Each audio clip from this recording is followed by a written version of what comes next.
So this is the pumpkin party menu. This is the appetizer, so I used 4 shrimp so I could divide amongst 6 pumpkins for 1 package of this shrimp.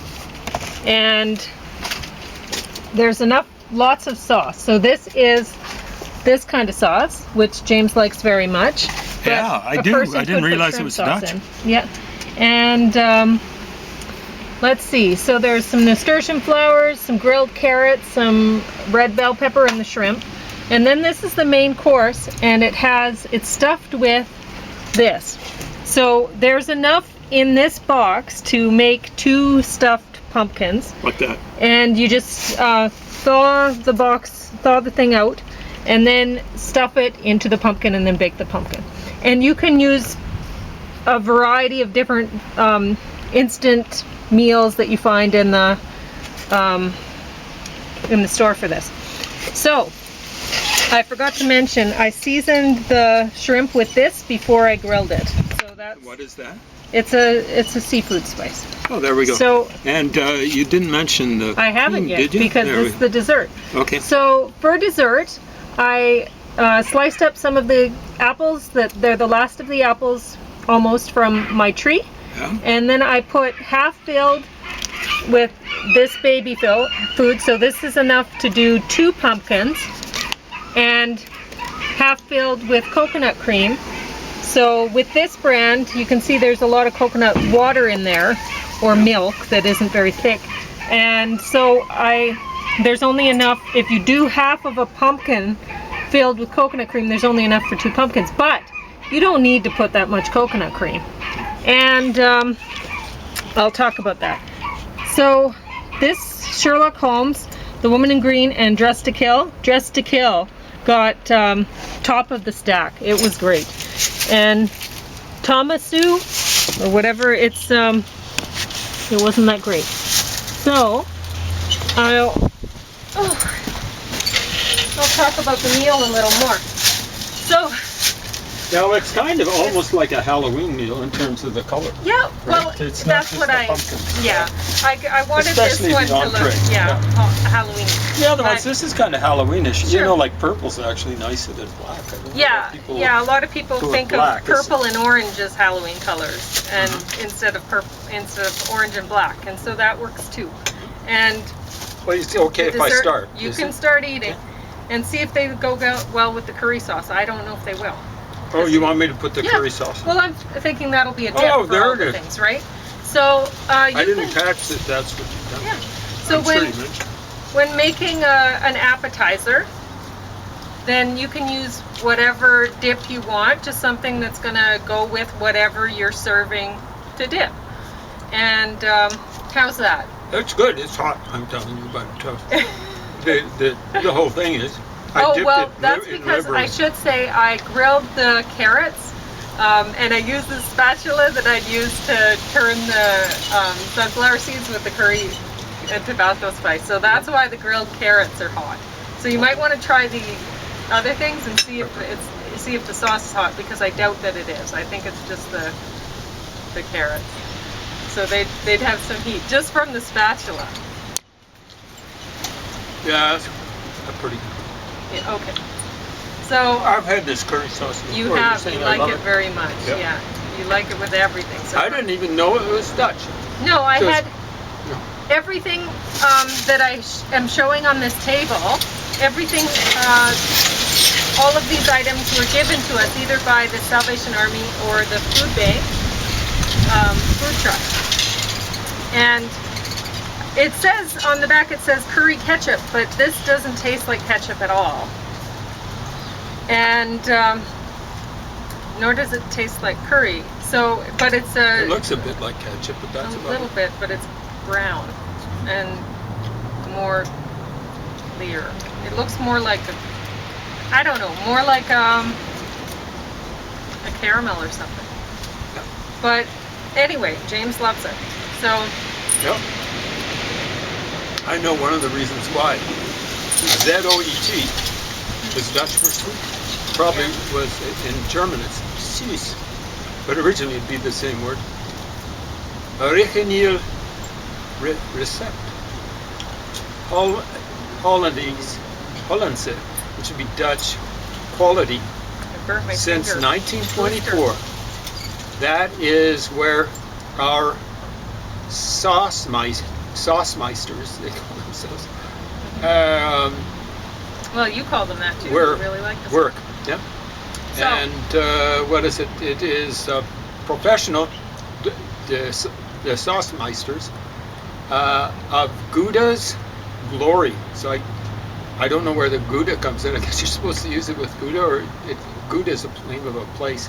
Yeah, must be. Qualitet. So, It's gluten-free. In any way. Free, and here is a serving suggestion. mhm. The hot dog. Yeah, I and don't- so that's why I thought it was going to be ketchup. And plus, it's in a red bottle, right? Huh? And it says on the back, Gouda's Glory Curry Ketchup. But it doesn't So I don't taste think like there's ketchup. any Gouda cheese in it. It's just No. Gouda's cheese. It's named after a place called Gouda. So, anyway, now with the main course meal, I've showed you how to stuff that pumpkin before. And you can use, like I said, just about anything from those instant meals from the freezer section. You can thaw it out and stuff it in there and bake it, and that's good to go. These power Or bowls the we curries. mentioned before are really quite good. Yeah, like not a curry sauce like this one. That's not really curry or ketchup, but like an actual It curry might be- with beans that and stuff. might You be can stick better. that in there. And yeah, James Yeah. likes a lot. So anyway, and I just roasted up the yams, the potatoes and beets in the oven, and sliced them up, and that's that. So I don't know if James has enough sauce, then he could dip those things in there too, but I don't know if he will, right? I'm not worried about how much sauce I use for the The dip. sauce is going It's- quite far. It'll so go. that's good. He likes it a lot. And for the dessert, you could make stuff, just about any kind of dessert you want, into a pumpkin and serve it as a, hello baby. It's kibitzen. Yeah, A kibitz is a lapwing. It's a And- type of a bird. You've been in yeah. I think German it's a couple kibitz. sparrows there. But anyway, like I said, you don't have to put as much coconut cream. That's a lot of fat I gave James there. But he's been wanting fat lately. Whatever. I've been Thought I'd eating a give lot him of a extra cheese. I lost good treat. Yeah, when he was sick, Probably he lost 10 a lot of pounds. weight. So, I'm now down about 7 pounds. Well, it must have been over 10 pounds. but yeah, you just stick coconut milk in the fridge, or coconut cream, and you scoop off the cream to use as a kind of whipped cream on cold stuff. If you put it on hot stuff, well, it's just gonna melt.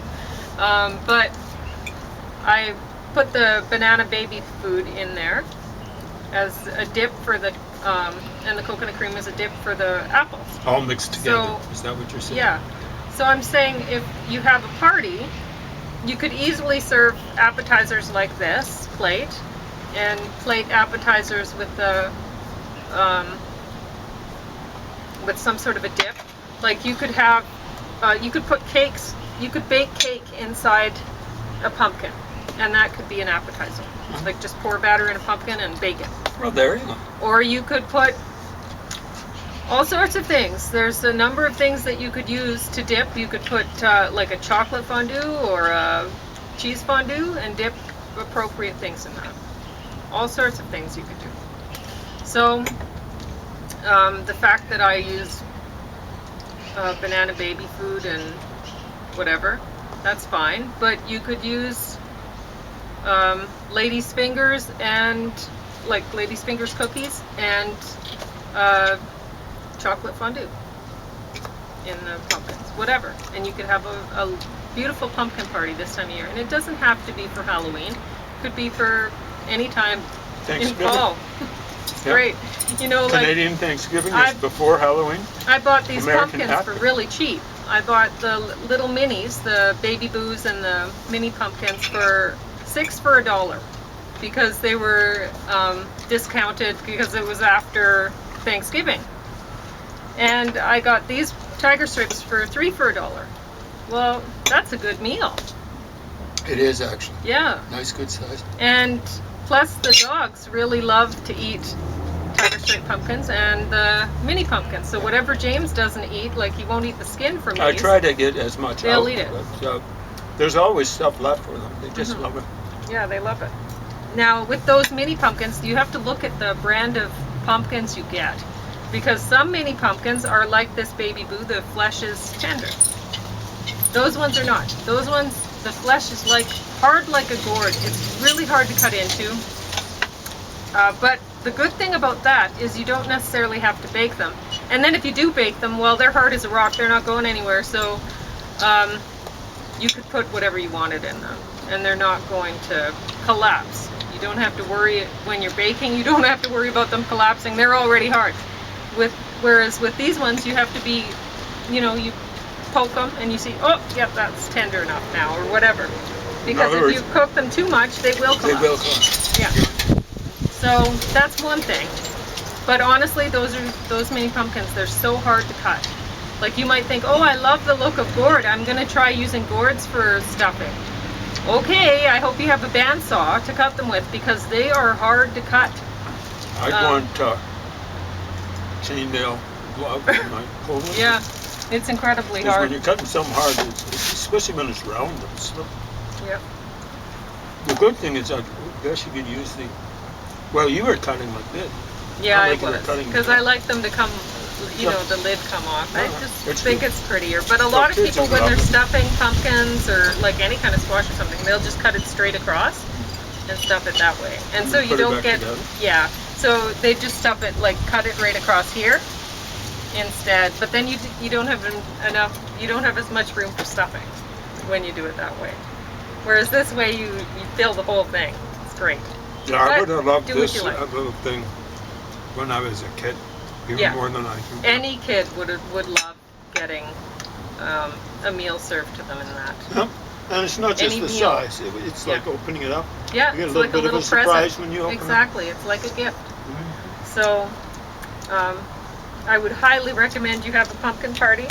Now with me, I don't have anyone to invite to a pumpkin party. I guess there are some people, like I have estranged family members and stuff like that, people that want to be my friend, but I don't know, I don't. So so James gets to eat all my pumpkin party stuff. Well, we have 3 dogs.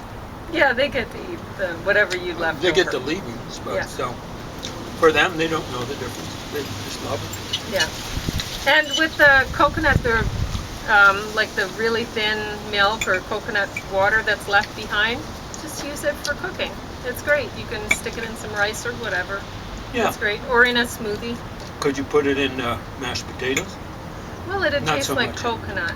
Well, that's not bad, is Like, it? but you can put it in, like, when you're stir frying at the end, if you want to put that in and then thicken it up with a little bit of cornstarch. That's yummy. Yeah, so there's a lot of things you could do with that. So anything that this thins out, you just thicken it up again with cornstarch. Is that what you're saying? In a stir fry. That's a lot of people will do that. You put so that the stir fry has some sauciness to it. A lot of the time people just mix water with cornstarch and put it in, but you can use coconut water. It adds a little nicer flavor and a little bit of fat. Anyway, so Dressed to Kill, that was from 1946. The Woman in Green was from 1945. They were both black and white, and they were great.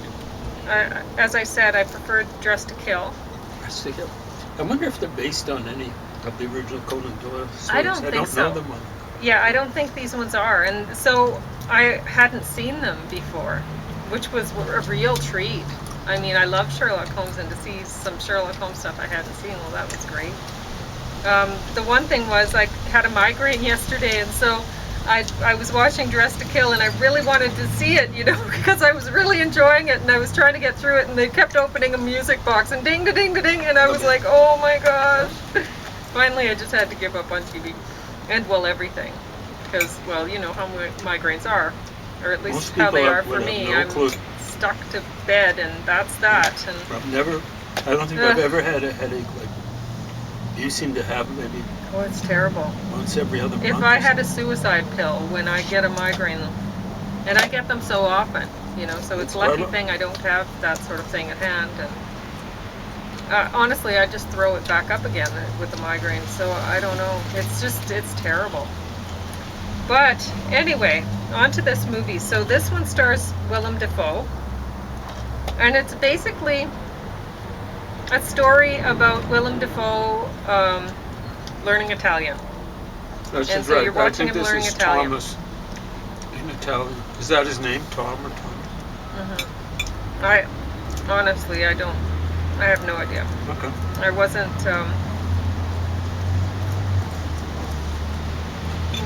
paying close enough attention, I suppose, to No. I've studied many, many different languages. care. Recently, I've been doing a lot of German crossword puzzles. They're really puzzled about those when I was doing some last treatment.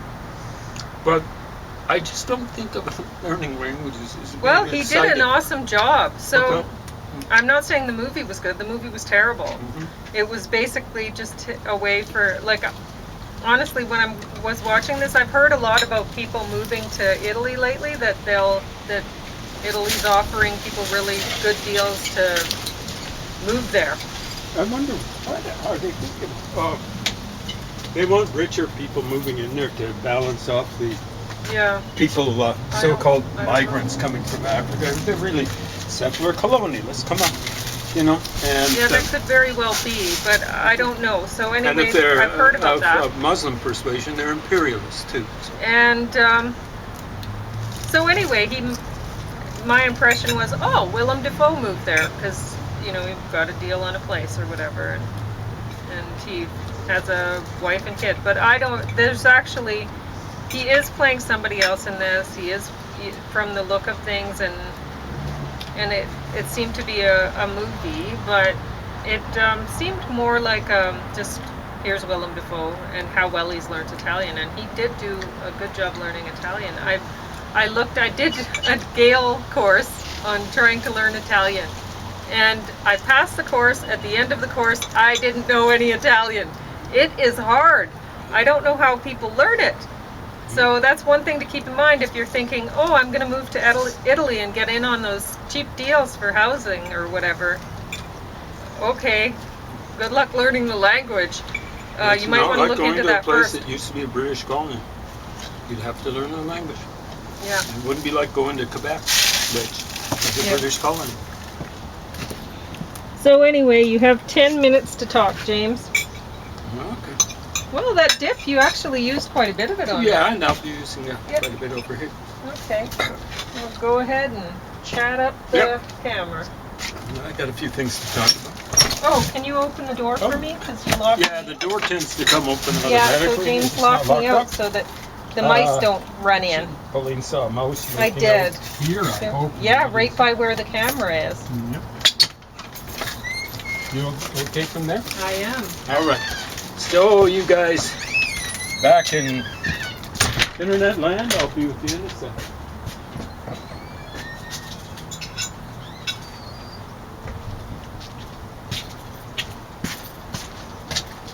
So I just started reading, but not from the beginning. It's an execrable read, but what can I say? A book about Lillian Hellman, and it's a bit of an apology. The wrong type of apology. It's like an apologia. Here's Lillian Hellman. Oh, like her critics. What was it? Poisonous. Venomous with poison. And then Lillian Hellman, of course, they're the ones who are starting it. And Lillian Hellman responds sharply. Come on. Lillian Hellman, when it comes to poison and venom and sharpness, was far more sinned against. Sinning. Now, they have, I think in one of the pictures, in something like the middle of the book, an early picture of Lillian Hellman. And they say that she, as a youthster, a youngster, vowed never to tell a lie. Wow. Where did she break that?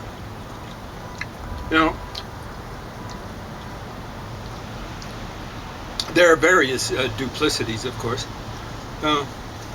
When someone asked her if her longtime lover, Dashiell Hammett, Yeah, that's mystery writing. Also, commie. I think he styled himself later on as Marxist. Same difference. We can maybe make that distinction before Lenin and Trotsky, and definitely before Stalin. But no, Marx and Engels were pretty authoritarian.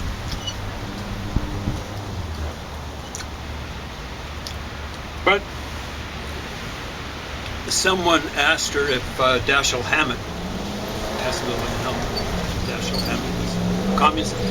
Oh, I don't know. Something. She should have said maybe if she didn't want to say.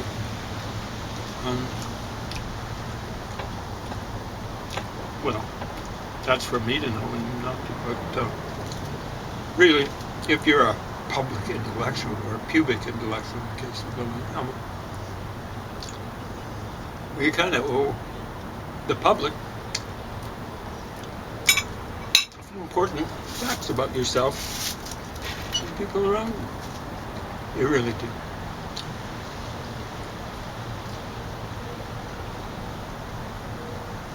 They should have asked her, are you now or have you ever been a Stalin?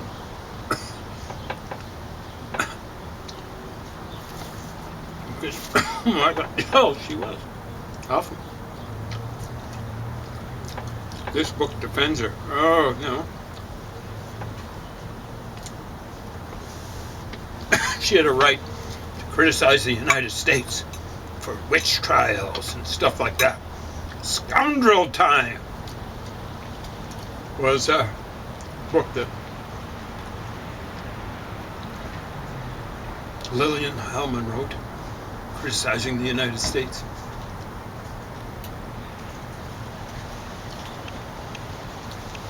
Now, you know, if one political entity in response to another political entity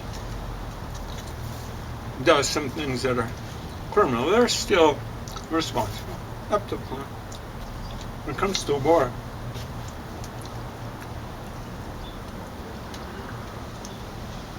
the important thing when you're dealing with the commies, and this includes the Cold War, is that you're somewhat more than marginally better than fascists, Nazis, or commies. But the important thing, actually, while trying to be as and legitimately trying to be as careful about people's rights and stuff like that, the important thing is to win. Absolutely beat the pants off of them. There's no proportional response when you're dealing with, for example, terrorists or commies or Nazis or fascists. Fascists, Nazis definitely. There can be no proportional response. So you want to be nice to non-combatants and women, children, old people. But when it comes to their armies, you got to wipe them out. Wipe them out or make them surrender. And it really should be like with Germany, unconditional surrender. You can see what happened with Russia after the Cold War. There wasn't even really a surrender. And Putin is a result. See the difference between Germany and Japan after World War II? The Allies required unconditional surrender from them. And neither of those places had their Putin-esque period.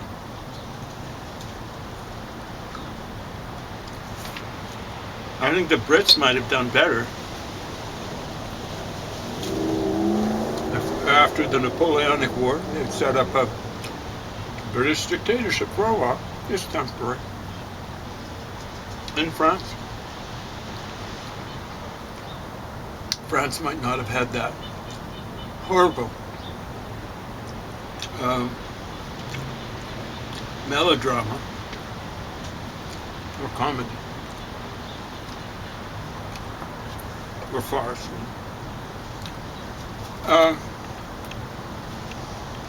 Of Napoleon III. They might have been able to set up a somewhat more stable political entity.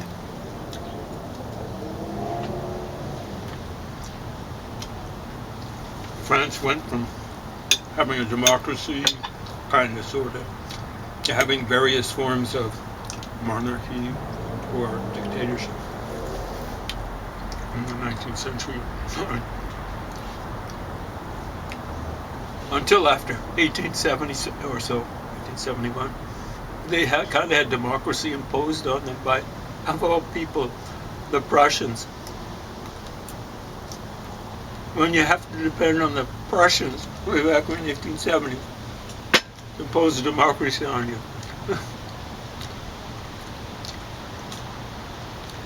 You're an outhouse country. Now, I'm not saying France is an outhouse country permanently, but it was back then.